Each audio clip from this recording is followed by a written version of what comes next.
Hello मेरे future scientists और scholars, स्वागत है आपका अपने चैनल पर। दोस्तों, क्या आप भी एग्जाम से पहले कार्बोहाइड्रेट्स को लेकर टेंशन में हैं? तो फिक्र छोड़ दीजिए, क्योंकि आज की इस मास्टर क्लास में हम इस पूरे चैप्टर को आपके दिमाग में छापने वाले हैं। चलिए शुरू करते हैं। तो चलिए इस मास्टर क्लास में कार्बोहाइड्रेट्स को मास्टर करते हैं। आज के रोड मैप पर एक नज़र डालिए। हम शुरू करेंगे बिल्कुल बेसिक क्लासिफिकेशन से, फिर ग्लूकोज और फ्रुक्टोज की दुनिया में गहराई से उतरेंगे, उनके 3D शेप्स और रिंग स्ट्रक्चर्स को समझेंगे। फिर हम डिटेक्टिव बनकर एमिल फिशर की तरह ग्लूकोज का स्ट्रक्चर सॉल्व करेंगे। उसके बाद हम सीखेंगे कि शुगर्स को एक दूसरे में कैसे बदला जाता है, और आखिर में देखेंगे कि ये शुगर ब्रिक्स जुड़कर बड़े मॉलिक्यूल्स कैसे बनाते हैं। तो सीट बेल्ट बांध लीजिए, सफर मजेदार होने वाला है। तो चलिए दोस्तों, स्टार्ट करते हैं बिल्कुल बेसिक से कि कार्बोहाइड्रेट्स आखिर होते क्या हैं। इनका पूरा परिवार, इनका फैमिली ट्री आज हम एक्सप्लोर करेंगे। बचपन से हमने पढ़ा है कि कार्बोहाइड्रेट्स मतलब हाइड्रेट्स ऑफ कार्बन, यानी CnH2OM। लेकिन दोस्तों, ये कहानी आधी है। असली पहचान, मॉडर्न डेफिनेशन ये है कि ये ऑप्टिकली एक्टिव होते हैं। अब इसका मतलब क्या है? सिंपल, जब इनके सोल्यूशन से लाइट गुजरती है तो ये उस लाइट को या तो लेफ्ट घुमा देते हैं या राइट, और इनमें या तो एक एल्डिहाइड ग्रुप होता है या एक कीटोन ग्रुप, साथ में ढेर सारे हाइड्रोक्सिल यानी OH ग्रुप्स। तो याद रखिए, असली हीरो है पॉलीहाइड्रोक्सी एल्डिहाइड या कीटोन स्ट्रक्चर। अब इस पूरे परिवार को समझना बहुत आसान है। देखिए, सबसे छोटा और सबसे सिंपल मेंबर है मोनोसैकेराइड यानी सिंगल शुगर यूनिट, जैसे ग्लूकोज और फ्रुक्टोज। जब 2 से 10 ऐसी यूनिट्स जुड़ती हैं तो बनते हैं ओलिगोसैकेराइड्स। इनमें सबसे कॉमन है डाइसैकेराइड्स, जिसमें 2 यूनिट्स होती हैं, जैसे हमारी टेबल शुगर सुक्रोज। और जब 10 से भी ज्यादा यूनिट्स की लंबी चेन बन जाती है तो बनता है एक जायंट मॉलिक्यूल, जिसे हम पॉलीसैकेराइड कहते हैं, जैसे स्टार्च और सेल्यूलोज। सिंपल है ना? अब फंक्शनल ग्रुप के बेसिस पर भी इनका बंटवारा होता है। जिन मोनोसैकेराइड्स में एल्डिहाइड CHO ग्रुप होता है उन्हें हम बोलते हैं एल्डोज, और जिनमें ketone C double bond O group होता है वो कहलाते हैं कीटोज। भाई, इसको ऐसे समझो, एल्डोज का एल एल्डिहाइड से आता है और कीटोज का कीटो कीटोन ग्रुप से। ग्लूकोज एक क्लासिक एग्जाम्पल है एल्डोज का, और फ्रुक्टोज एक कीटोज का। ये पॉइंट एग्जाम में पक्का आएगा, इसको स्टार मार्क कर लो। रिड्यूसिंग और नॉन रिड्यूसिंग शुगर्स में क्या फ़र्क है? भाई, सारा खेल है एक फ्री हाथ का। जिन शुगर्स के पास रिएक्ट करने के लिए एक फ्री हाथ यानी एक फ्री हेमी एसिटिल ग्रुप होता है, वो फेहलिंग्स या बेनेडिक्ट सॉल्यूशन के साथ रिएक्ट करके उसके ब्लू कलर को रेड प्रेसिपिटेट में बदल देते हैं। बेसिकली उसको रिड्यूस कर देते हैं। ये होते हैं रिड्यूसिंग शुगर्स, जैसे ग्लूकोज, फ्रक्टोज।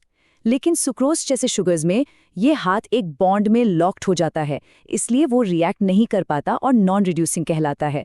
सिंपल फंडा, फ्री हाथ है तो रिड्यूसिंग, नहीं है तो नॉन रिड्यूसिंग। चलिए अब मिलते हैं इस चैप्टर के 2 सुपरस्टार्स से, ग्लूकोज और फ्रुक्टोज। ये दोनों BSc एग्जाम्स के इतने फेवरेट हैं कि इनके बिना पेपर ही नहीं बनता। स्क्रीन पर देखिए, लेफ्ट में है D ग्लूकोज और राइट में है D फ्रुक्टोज। दोनों का फॉर्मूला बिल्कुल सेम है, C6H12O6। ऐसे कंपाउंड्स को हम आइसोमर्स कहते हैं। पर ध्यान से देखो, ग्लूकोज में टॉप पर एल्डिहाइड ग्रुप है CHO, इसलिए ये एल्डोहेक्सोज है, जबकि फ्रुक्टोज में सेकंड कार्बन पर कीटोन ग्रुप C डबल बॉन्डो है, इसलिए ये कीटोहेक्सोज है। देखा, फॉर्मूला सेम है C6H12O6, but the functional group placement changes everything. अब आप सोच रहे होंगे कि इनकी प्रॉपर्टीज इतनी अलग क्यों हैं? It's all in their structure.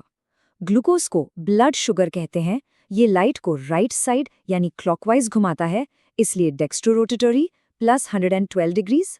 Fructose, जिसे फ्रूट शुगर कहते हैं, लाइट को लेफ्ट साइड घुमाता है, इसलिए लेवोरोटेटरी -133 डिग्रीज, और ये सबसे मीठी शुगर मानी जाती है।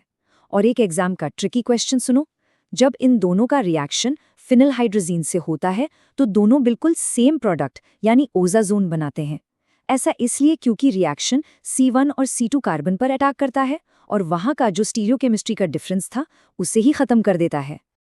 अब ध्यान से सुनना, we're entering the world of 3D chemistry, जहां शुगर्स अपने असली रूप में सामने आते हैं। अभी तक जो हमने देखा वो तो सिर्फ ट्रेलर था, असली पिक्चर अब शुरू होगी। 2 इंपॉर्टेंट टर्म्स समझो, ईपेमर्स और एनोमर्स। पहले ईपेमर्स। ये ऐसे आइसोमर्स होते हैं जिनके स्ट्रक्चर में सिर्फ एक कायरल कार्बन पर OH ग्रुप की पोजीशन का फर्क होता है। कायरल कार्बन मतलब वो कार्बन जो 4 अलग अलग ग्रुप से जुड़ा हो। जैसे ग्लूकोज और मैनोज को देखो, इनमें सिर्फ C2 कार्बन पर OH की पोजीशन अलग है, इसलिए ये C2 ईपेमर्स हैं। अब एनोमर्स क्या है? भाई, एनोमर एक स्पेशल टाइप का ईपेमर है जो तब पैदा होता है जब शुगर एक रिंग बनाती है। रिंग बनने पर जो नया कायरल कार्बन यानी C1 कार्बन बनता है उसे एनोमेरिक कार्बन कहते हैं, और वहाँ OH ऊपर है या नीचे, इससे जो 2 आइसोमर्स बनते हैं उन्हें एनोमर्स कहते हैं। तो याद रखिए, हर एनोमर एक ईपेमर है, पर हर ईपेमर एनोमर नहीं होता। तो सवाल उठता है कि अगर स्ट्रेट चेन स्ट्रक्चर ठीक ठाक था तो शुगर को रिंग बनाने की क्या जरूरत पड़ी? ऐसा इसलिए दोस्तों क्योंकि ओपन चेन मॉडल कुछ रिएक्शंस को एक्सप्लेन नहीं कर पा रहा था, जैसे कि ग्लूकोज शिफ्ट टेस्ट क्यों नहीं देता जबकि उसमें एल्डिहाइड ग्रुप है। The straight chain model couldn't explain some key properties which led scientist to a brilliant discovery कि ये मोस्टली रिंग फॉर्म में एग्जिस्ट करता है। तो ये रिंग बनती कैसे है? यहाँ देखिए रिंग फॉर्मेशन का जादू। ये है डी ग्लूकोज का सीधा साधा फिशर प्रोजेक्शन। इसका C5 कार्बन का OH ग्रुप थोड़ा शरारती है। ये घूमकर C1 के एल्डिहाइड ग्रुप पर अटैक करता है। इस अटैक से एल्डिहाइड बन जाता है हेमिएसिटल और एक 6 मेंबर्ड रिंग तैयार हो जाती है। और फिशर से इस हावर्थ रिंग में कन्वर्ट करने का रूल बिल्कुल सिंपल है। जो ग्रुप्स फिशर में राइट साइड पर थे वो हावर्थ में नीचे यानी डाउन आ जाएंगे, और जो लेफ्ट में थे वो ऊपर यानी अप चले जाएंगे। सिंपल ट्रिक हमेशा काम आएगी। अब आते हैं एक और स्टार टॉपिक पर, म्यूटा रोटेशन। नाम से ही समझो, मोटा मतलब चेंज और रोटेशन मतलब ऑप्टिकल रोटेशन। जब हम प्योर अल्फा ग्लूकोज जिसका रोटेशन प्लस 112 डिग्री है को पानी में डालते हैं तो इसका रोटेशन धीरे धीरे बदलकर प्लस 52.7 डिग्री पर आकर रुक जाता है। ऐसा ही बीटा ग्लूकोज प्लस 18.7 डिग्री के साथ होता है, वो भी प्लस 52.7 पर ही आकर आराम करता है। ऐसा क्यों? क्योंकि पानी में ये रिंग बार बार थोड़ी देर के लिए खुलती है, ओपन चेन फॉर्म में आती है और फिर वापस बंद हो जाती है, कभी अल्फा फॉर्म में कभी बीटा फॉर्म में। म्यूटा रोटेशन इन तीनों फॉर्म्स के बीच का एक कांस्टेंट डांस है जो तब तक चलता है जब तक एक स्टेबल बैलेंस ना आ जाए। और स्टेबल बैलेंस यानी इक्विलिब्रियम पर मिक्सचर में लगभग 36% अल्फा एनोमर होता है, 64% बीटा एनोमर होता है और 1% से भी कम ओपन चेन फॉर्म होता है। By the way, beta anomer ज्यादा स्टेबल होता है, इसलिए वो ज्यादा बनता है। This equilibrium is why the final optical rotation settles at plus 52.7 degrees. इन सब का एवरेज रोटेशन ही plus 52.7 निकल कर आता है। अब चलो थोड़ा टाइम ट्रैवल करते हैं और एक डिटेक्टिव स्टोरी सॉल्व करते हैं।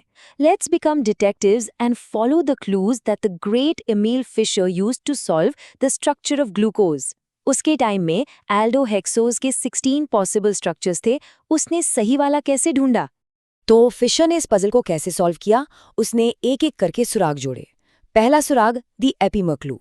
उसने देखा कि एराबिनोज नाम के एक छोटे शुगर से ग्लूकोज और मैनोज दोनों बनाए जा सकते हैं। इसका मतलब साफ था कि ये दोनों आपस में C2 एपिमर्स हैं। इस एक क्लू से 16 पॉसिबल स्ट्रक्चर्स में से कई गलत साबित हो गए। दूसरा सुराग, द सिमेट्री क्लू। उसने डी ग्लूकोज को ऑक्सीडाइज करके एक डाइकार्बोक्सिलिक एसिड बनाया और देखा कि वो ऑप्टिकली एक्टिव था। अगर ग्लूकोज का स्ट्रक्चर सिमेट्रिकल होता तो प्रोडक्ट ऑप्टिकली इनएक्टिव होता। इससे सारे सिमेट्रिकल ऑप्शंस भी लिस्ट से बाहर हो गए। आखिरी सुराग, the end to end clue. ये सबसे ब्रिलियंट था। उसने डी ग्लूकोज के C1 और C6 ग्रुप्स को केमिकली आपस में बदल दिया।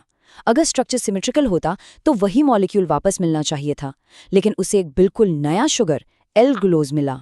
इससे प्रूव हो गया कि ग्लूकोज का स्ट्रक्चर एंड टू एंड पूरी तरह से एसिमेट्रिकल है। इन 3 क्लूज से फिशर ने सबको एलिमिनेट करके ग्लूकोज का सही स्ट्रक्चर ढूंढ निकाला। Okay, now that we know the structures, let's head to the lab and see how we can change one sugar into another. Chemistry का जादू यही तो है, एक चीज को दूसरी में बदलना। ये रिएक्शन वीवा में बहुत पूछा जाता है, द लोब्री-de Bruyn-van Ekenstein ट्रांसफॉर्मेशन। इसमें क्या होता है? जब आप डी ग्लूकोज को हल्के बेस जैसे डाइल्यूट NaOH में रखते हैं तो ये अपने आप डी फ्रुक्टोज और डी मैनोज में कन्वर्ट हो जाता है। ऐसा एक एनाडियोल इंटरमीडिएट के थ्रू होता है। This one reaction proves that aldoses and ketoses can interconvert in alkaline solutions. अब अगर हमें शुगर के कार्बन चेन को छोटा या बड़ा करना हो तो उसके लिए भी मेथड्स हैं। चेन को लंबा करने के लिए यानी एक कार्बन ऐड करने के लिए हम यूज करते हैं किलियानी फिशर सिंथेसिस। ये एक एल्डोपेंटोज को एल्डोहेक्सोज बना देगा। और चेन को छोटा करने यानी एक कार्बन कम करने के लिए हम रफ्स डिग्रेडेशन या वोल्स डिग्रेडेशन यूज करते हैं। ये एक एल्डोहेक्सोज को एल्डोपेंटोज में बदल देगा।